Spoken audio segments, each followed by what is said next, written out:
Hey guys, this is Jack with Jack Harrison Survival. I'm out here today. It's a beautiful sunny day and I thought we would do part 2 for our bow drill fire making series and challenge ourselves a little bit. I think as survival professionals, as practitioners, anybody in this field really needs to make sure that they're getting a lot of dirt time or experience practicing their skills. So today we wanted to do a little bit of that and come out here and basically bring only a knife and a piece of paracord and get a friction fire going off the land. So the technique we're going to be using is the bow drill technique.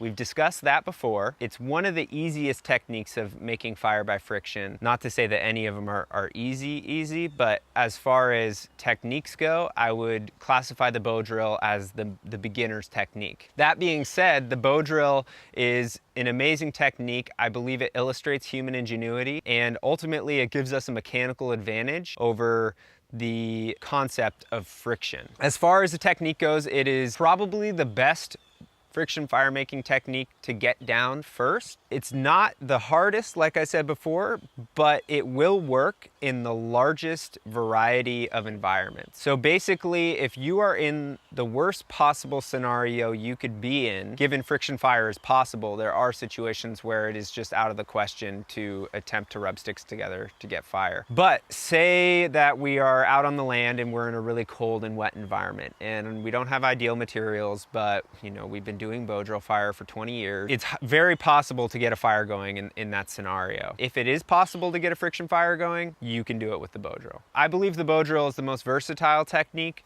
It's the one that will actually save your life in a true survival situation if you don't have any other means of starting fire.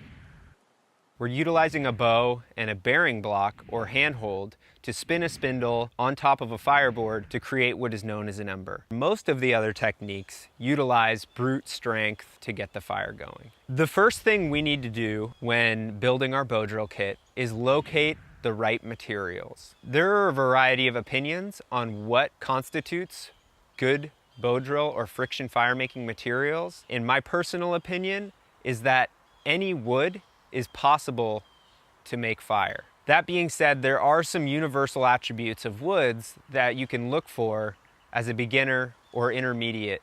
Ideally, your materials are going to be 1, dry, 2, not rotten, 3, not too fibrous. You may ask yourself, well, what is a fibrous wood?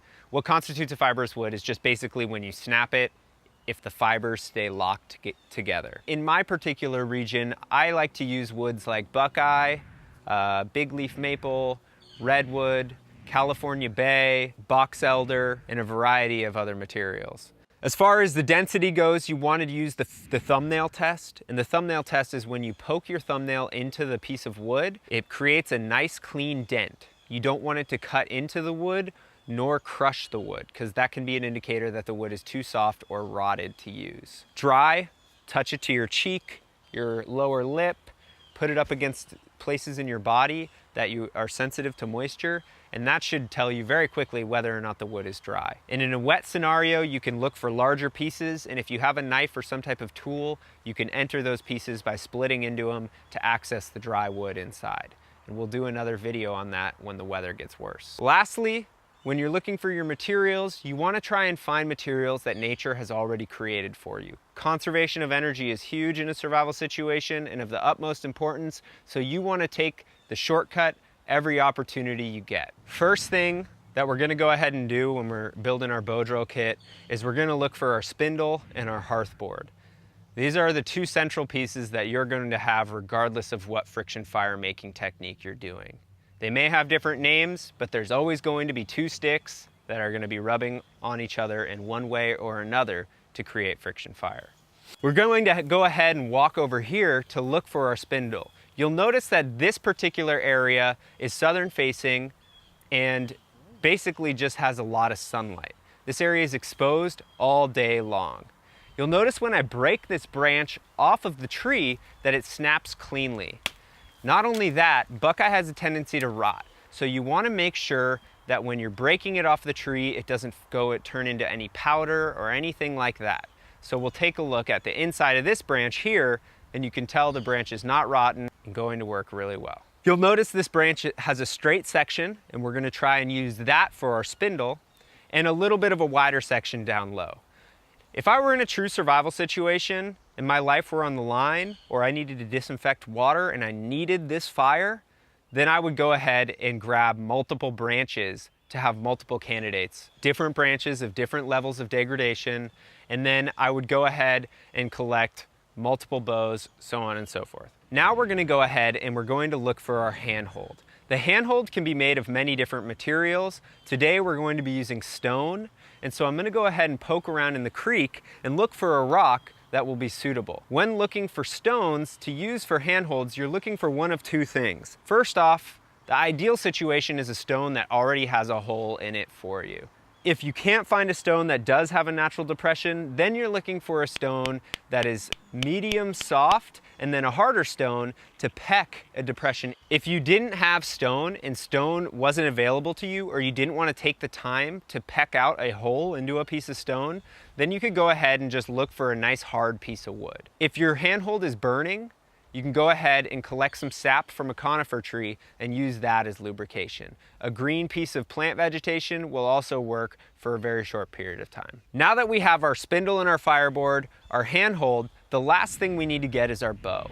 When I'm looking for my bow, I'm looking for a really nice long curved stick. And by long, I mean 18 to 24 inches long. The way that I measure it is I want it to be from my armpit to my hand, outstretched. Now, the most important thing with a bow is that it doesn't flex too much. So you want to make sure that your bow flexes just a little bit, but not too much, because string tension is very important. And if the bow is taking up too much stress off of the string, ultimately it's going to slide a lot on your spindle.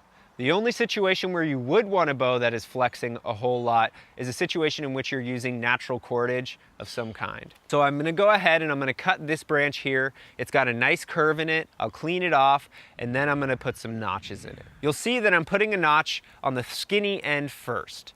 The skinny end is the end that I will be tying a permanent knot onto, and I will not be adjusting this end. When carving my notch, I'm just carving a simple V notch.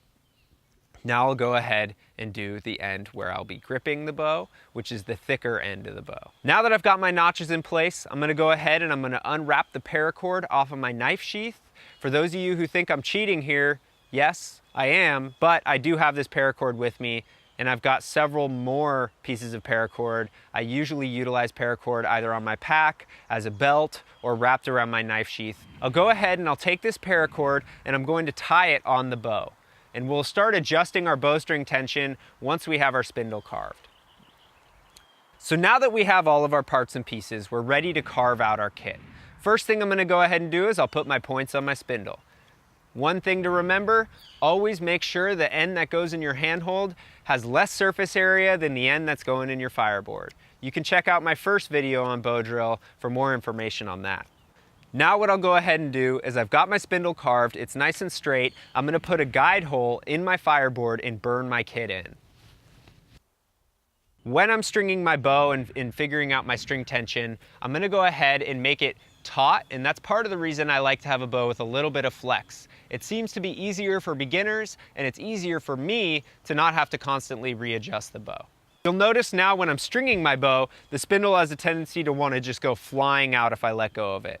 That is one indication your string tension is good. Another indication is if you can't physically slip the spindle up and down the bow without it actually spinning. So we've got our whole kit set up. Now we're going to go ahead and burn it in. When burning in my kit, I'm really just looking for nice dark black smoke and a nice dark burned or coffee color left on the spindle and the fireboard. So now that we have our kit totally set up, we're gonna go ahead and carve our notch. When carving the notch, just keep in mind, you don't want it to go past the center of the hole, nor do you want it to be wider than the hole itself. There's a very fine balance here. Once we've carved our notch, we're gonna go walk out on the land and look for some tinder. So you'll notice here I'm using dry grass for my tinder. Ideally, you're using the most fibrous, driest material you can locate, and in this situation, that's dry grass. Always make sure that you've got a leaf underneath your notch, that way your ember doesn't fall onto the wet, damp ground and go out immediately. Let's get started and make this fire. I've got my arm or wrist locked into my shin, and I'm utilizing the entire length of the bow. As I notice there's more smoke coming from the bow, I'm also listening to the sound the spindle is making on the fireboard. You'll find that when you've made lots and lots of friction fires, the noise that the spindle makes is really indicative of how easy the kit will be. As I see there's more and more dust building up and spilling out of the notch, I'm going to go ahead and speed up a little bit. Now that I see that the dust pile is actually smoking, I'm going to carefully stop and lift my spindle out, and I'm going to check to see if the ember's there. The ember is in fact there, so I'm not going to rush and throw it in my tinder bundle immediately. What I'll do is gently fan it and wait for the ember to grow.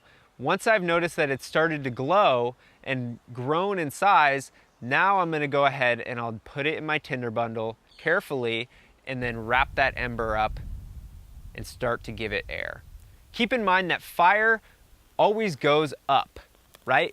The heat is always traveling up and the flame is always burning material above it. So when you're holding your tinder bundle, make sure not to cup it or do anything like that. Don't put it underneath your face or have your hair there, otherwise you could get burned.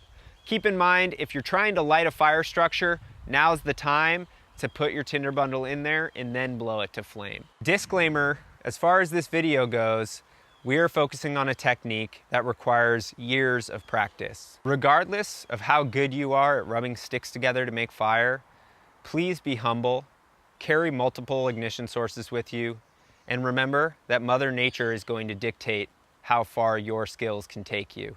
There is no one person on this planet that can thrive in every possible environment. So keep your ego in check.